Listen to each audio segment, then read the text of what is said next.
Oi cinéfilos, meu nome é Caroline e bem-vindos a mais um vídeo do Assista um Filme. E hoje, com a chegada do filme na Netflix, eu resolvi trazer a minha crítica sobre o clássico Scarface. Tony Montana consegue deixar Cuba durante o êxodo de Mariel em 1980. Ele se encontra em um campo de refugiados na Flórida, mas seu amigo Manny tem uma saída para ele: cometer um assassinato por contrato e serão tomadas providências para obter um green card. E tem direção de Brian De Palma e roteiro de Oliver Stone, sendo um remake solto do filme de 1932, que também fala sobre a ascensão e queda de um gangster imigrante americano. E a ideia veio do próprio produtor do filme de 1983, que acabou vendo a versão antiga passando na TV e sentiu que essa ideia poderia ser modernizada e ainda assim respeitar o original. Inclusive, o filme do Brian De Palma é dedicado pro diretor e pro roteirista do filme original. O filme então se passa em uma Miami ensolarada que conta com forte presença de gangster e de drogas, especialmente a cocaína. No começo da história, então, conhecemos Tony Montana, um imigrante que vê uma oportunidade de subir na vida e aproveita aí tudo que aparece dentro do mundo do crime. Uma curiosidade é que, para trazer uma imagem ainda mais precisa, o roteirista Oliver Stone passou um tempo na Flórida e no Caribe, entrevistando pessoas de ambos os lados da lei para pesquisas. Inclusive, o Alejandro Sosa, que é um personagem bem importante para a trama, é inspirado em Roberto Soares, um traficante real que contribuiu na expansão do tráfico na Bolívia. O longa então traz essa Miami quente, ensolarada e muito colorida, que bate de frente com toda a sujeira que acontece no mundo do crime,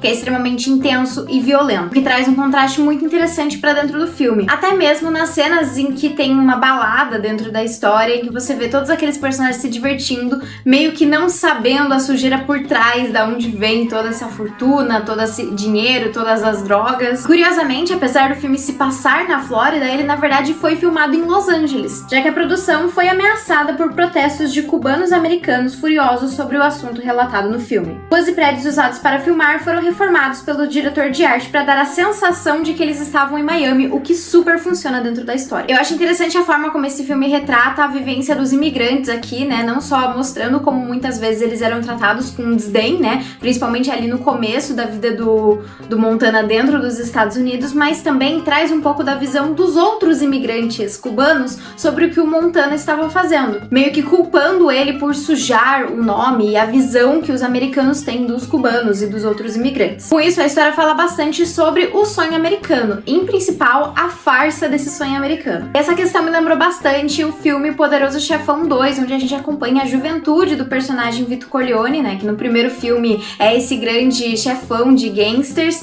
e a gente vê como ele chega como um imigrante nos Estados Unidos e já entende desde o início que ele não vai conseguir ter uma ascensão com um trabalho comum. Mas aqui em Scarface eu sinto que a narrativa toma um tom ainda mais pessimista do que em Poderoso Chefão, deixando muito claro que não existem heróis, e sim existem pessoas cruéis e malvadas e pessoas ainda mais cruéis e mais malvadas. Então sempre que algum chefão morre, ele vai ser substituído por alguém ainda pior que ele, ou ainda mais ganancioso que ele, né? E nesse quesito até o filme me lembrou um pouco o longa Munich do Steven Spielberg, que enfim, traz uma história completamente diferente, mas uma das premissas dentro do filme é justamente isso, de se tem como resolver certo problema, ou se na verdade você resolvendo, ele não vai ser substituído por alguém pior, né?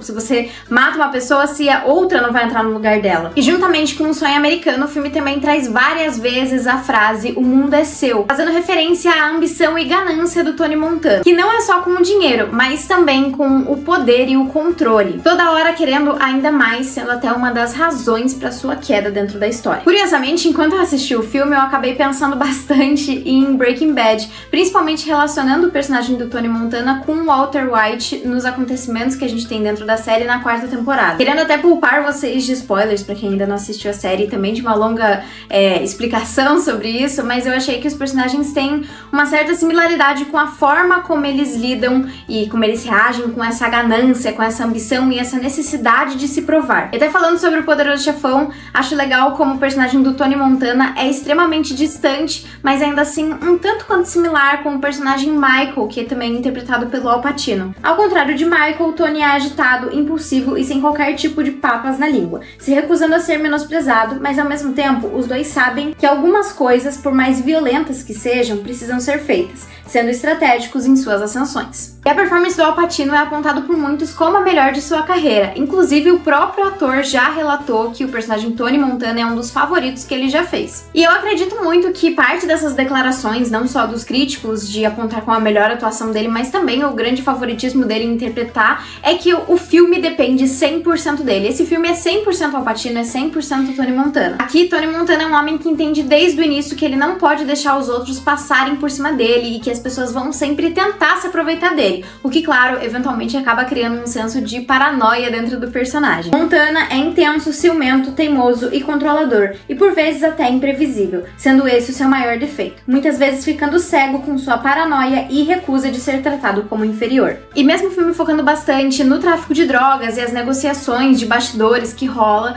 pra mim, a parte mais interessante e o que eu mais gostei mesmo foi a personagem da Michelle Pfeiffer, que é a Elvira, que aqui ela é a amante do chefe do Tony, pela qual ele rapidamente é seduzido. As trocas entre a Michelle Pfeiffer e o Al Pacino são extremamente divertidas dentro da história, tendo muita ironia, já que os dois são os únicos personagens que conseguem bater de frente um com o outro. A atriz traz essa personagem sedutora, misteriosa, provocativa e ainda assim extremamente desinteressada, o que nos intriga juntamente com Tony Montana. E eu gosto da direção do Brian De Palma, embora eu fique bastante curiosa como esse filme seria se tivesse na mão de algum outro diretor como Martin Scorsese. E aqui eu destaco principalmente as cenas que são mais thriller, que tem um tom mais parecido com os outros filmes da filmografia do Brian De Palma, que eu gosto bastante, né? Principalmente como elas fazem referência a uma sensação, não de medo, mas de pânico, como as cenas em que o personagem do Al Pacino vê a sua irmã dentro da balada ali dançando e ele é tomado por uma sensação enlouquecedora de ciúmes, de choque e de pânico mesmo de ver ela naquele lugar. No geral, o Scarface é um bom filme que vale principalmente pela odisseia de Tony Montana e pela grande atuação de Al Pacino. Mas bom, pra mim esse filme tem uma nota de 8.4 e ele tá disponível na Netflix e na Prime Video. Mas então foi isso, pessoal. Se você gostou do vídeo, não esqueça de curtir, compartilhar e comentar o que você acha de Scarface. Também deixar aqui nos comentários qual que é o seu filme favorito do Al Pacino, né? E a sua performance favorita dele também. Então foi isso e até o próximo vídeo.